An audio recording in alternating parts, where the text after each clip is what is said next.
Okay, hi everyone. Welcome to Project Hope tonight. This is a series that has been put on by Crossroads of Western Iowa, and we're really glad that you've joined us. I'd like to introduce our speaker tonight. Dr. Christine Carter has a PhD in sociology. She has several books, including The New Adolescent, Raising Happy and Successful Teens in the Age of Anxiety and Distraction, The Sweet Spot, How to Achieve More by Doing Less, and Raising Happiness, 10 Simple Steps to More Joyful Kids and Happier Parents. She graduated with her undergrad from Dartmouth, sorry, and then she got a master's and a doctorate degree from UC Berkeley. She's an engaging and a very sought after speaker, and we were extremely lucky to get her for this series.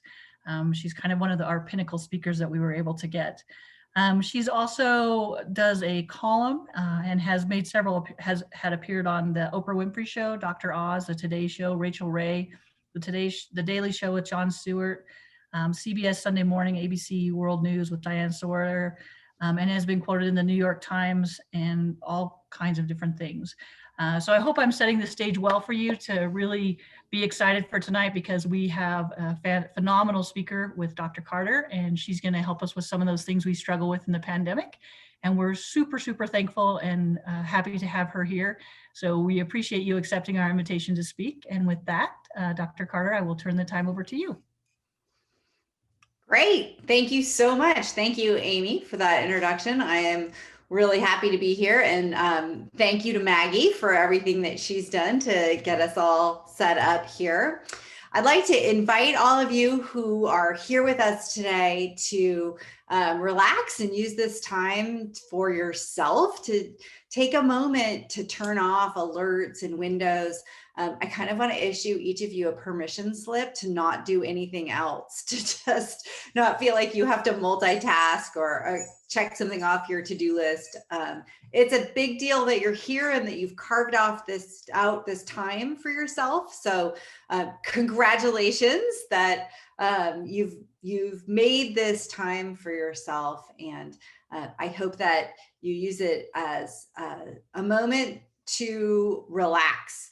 This is really meant to be very interactive. We're a really nice sized group, small group tonight. And so, really use this time however you want. If you want coaching, you can just say so in the chat. I won't really be reading the chat, but Maggie's going to be helping me with that, asking questions and things. But, we're going to have a lot of time for interaction. And this is potentially a time for you all to connect with one another as well. So feel free to use the chat to give each other suggestions. If somebody asks a question that you actually think you have a pretty good answer for, go for it. This is meant to be a community. And I know that there's a lot of wisdom out there on this. We're all learning as we go with this. So again, do not hesitate to ask questions. Don't hesitate to ask for coaching. You don't need to take notes unless that's something that you really want to do, because I'm going to send you follow-up notes that sort of basically goes through everything that I go through tonight with some worksheets.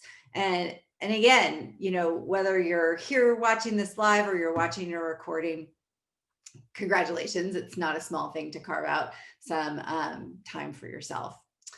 Okay, so who am I and what am I doing? I'm trained as a sociologist, and I, at the same time, was remarkably slow on the uptake. When we got the stay-at-home order about a year ago, I'm in California. I really had no idea how bad things were going to get, and I was really slow to kind of catch on to how much everything was changing. I did not see that in any way how the world was going to be falling apart again and again in the coming year. So I have learned a lot. My learning curve has been pretty huge, but we teach what we most need to know, and I've really been on an accelerated path this year.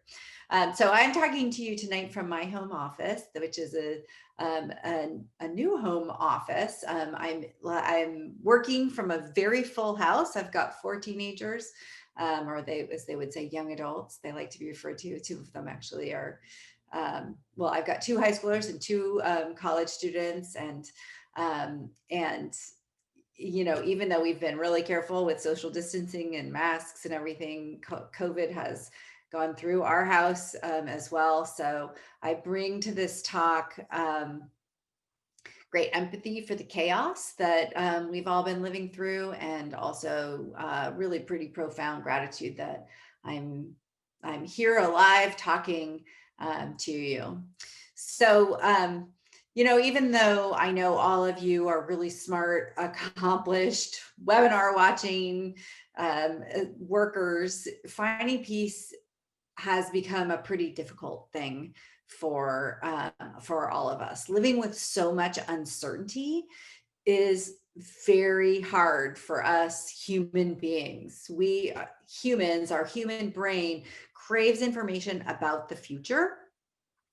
In the same way that we crave information about food and sex and other primary rewards. There's a pretty stunning series of studies that show that that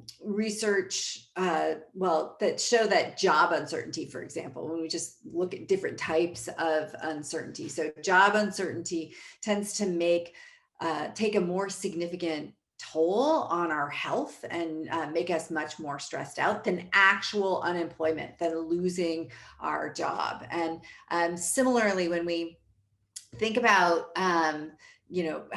the anticipation of pain, which is another form of uncertainty. There are some studies that show that research participants who are told that there's a 50% chance that they're going to receive a painful electric shock feel far more anxious and agitated than participants in the same study who believe that they were definitely going to receive a painful electric shock.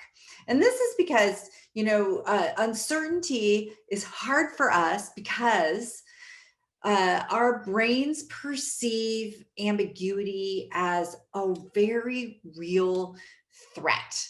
And they try to protect us by diminishing our ability to focus on anything besides creating certainty about the future, reducing that ambiguity about the future.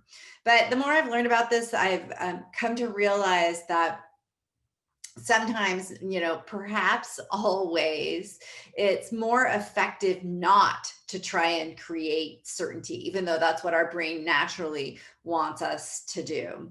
The mathematician John Allen Paulos once wrote that uncertainty is the only certainty that there is, and knowing how to live with insecurity is the only security. So I have made that my mission for the last 6 months or so. I think that Paulos's sort of truism is a nice mantra for us as we wade our way through all of this. So I'm super grateful to get to do this workshop with you tonight.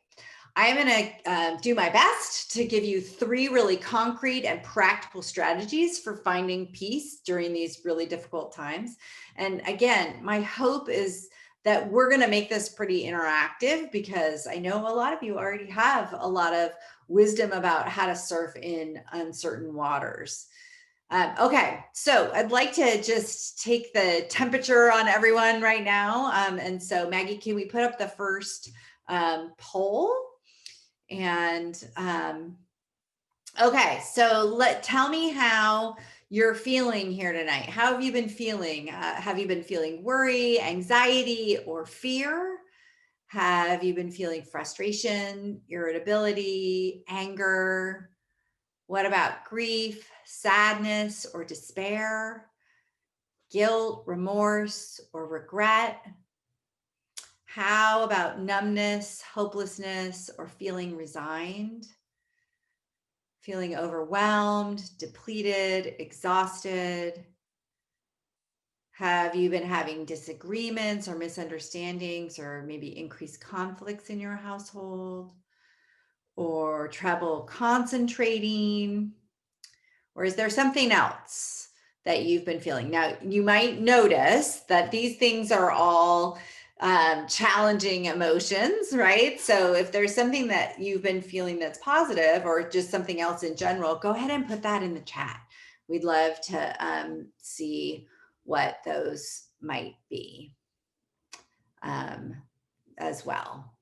So, okay, Maggie, let's wrap the poll up and look at the results. Okay, so it looks like fully half of you have been feeling overwhelmed and depleted and exhausted. This is not a big surprise probably to anyone, but it's also, probably a little bit reassuring with trouble concentrating and worry and anxiety right behind those things. The trouble concentrating is an interesting one. Of course, worry and anxiety and feeling overwhelmed can make it hard for us to focus, but it's also just the uncertainty, right? So I mentioned that the brain has a little mechanism when there's enough ambiguity about the future. Our brain wants us to think only about the future, right? To try and create that certainty. Okay, so I see somebody says that Caprice says that she feels confident and relieved. I also